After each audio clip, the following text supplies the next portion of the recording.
What's up, Adventure fam? Today we're going to Mount Baldy. We're taking the Mount San Antonio Mount Baldy Notch Trail if you're looking it up on All Trails. Overall, it was a 10.6 mile loop with 3,990 feet of elevation gain, and it took me about 5 hours and 32 minutes round trip. This is located in Mount Baldy, California, and a part of Angeles National Forest. My name is Dan. If this is your first time visiting, welcome to the channel. I like doing trail recaps as well as extended cuts, so down below you can find the full footage from the trail that you can use for treadmill or research purposes. Now keep in mind this was recorded several months ago when it was nice and sunny out. If you were to go today specifically, it is covered in snow. You would need crampons, you'd need an ice axe, and you'd really need to be experienced to make it to the top of the mountain.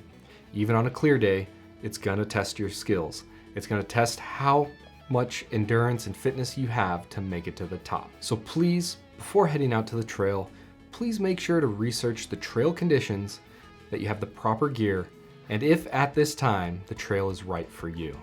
I can tell you once you make it to the top, the views are very rewarding as long as you can make it there safely. Rescues do happen on a regular basis, so please, please, please, again, don't just assume you can do this. Do your research outside of just my video.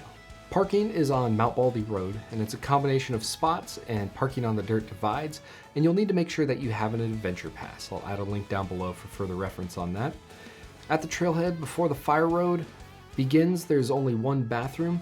Otherwise, the next opportunity for a bathroom is when you make it to the ski lifts. In this case, will be after we summit and on our way back down since we're doing the loop. Now there are two common ways to get to the top. One is you take the Baldy Bowl, and the other is you take the ski lifts. If you take Baldy Bowl, you're gonna actually be hiking more in the mountains. You're going to kind of have more of a single track trail most of the way up. As if you take the ski lifts, it'll be more of a fire road. And then as you get to the ski lifts themselves, then you're gonna go up some wide trails. Now some people make this out and back, while others will make it a loop. Today we're making it a loop, starting with Baldy Bowl, then coming down the ski slopes. I really wanted to make sure that you're able to see the entire trail and your options that you have available, so this is definitely on the longer side of my videos. Right off the bat, before a hairpin turn, you'll see San Antonio Falls. I would save this for the way back if you want to check it out. That way you can budget your time more accordingly. Last thing you want to do is spend too much time at the falls and then cut the time you have availability to make it to the peak and back short. So one of the easiest parts of the trail to miss is around the 0.9 mile mark. You need to keep a close eye out for the Ski Hut Trail Junction. As you're going up the fire road, it's very easy to miss, and it'll be towards your left side. This trail does not go easy. A consistent incline to the top, including some steep grades along the way. It's very dangerous, so please make sure to take your time and turn around if you begin to feel uncomfortable. Apps like All Trails is your friend here with recent reviews and condition reporting. That way you can know what you're getting into before you get into it.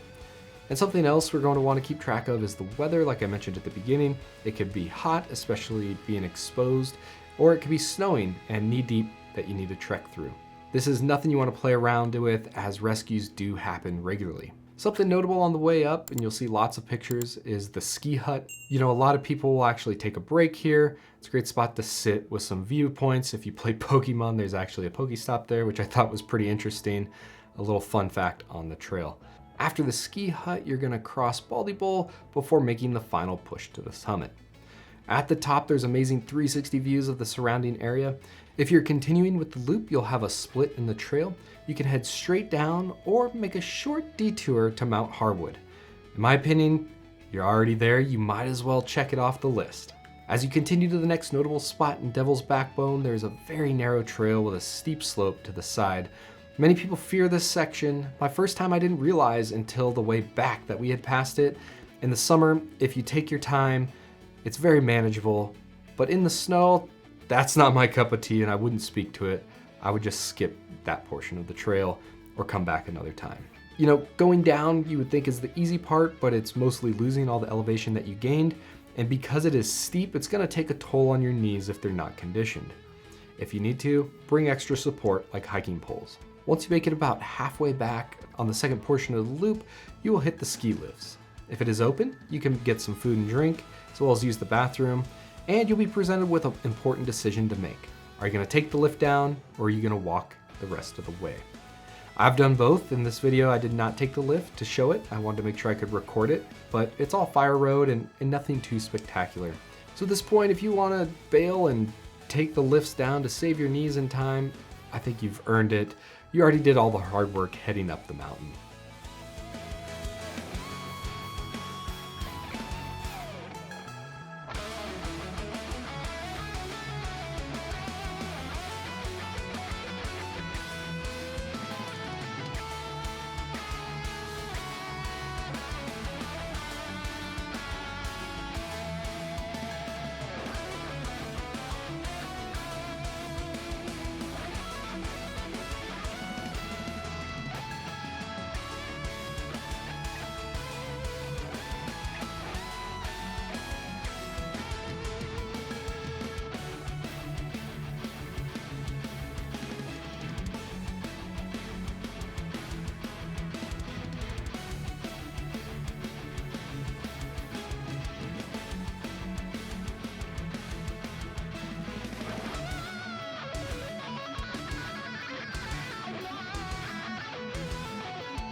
There's so much to talk about with this trail. I'm sure I missed some key points.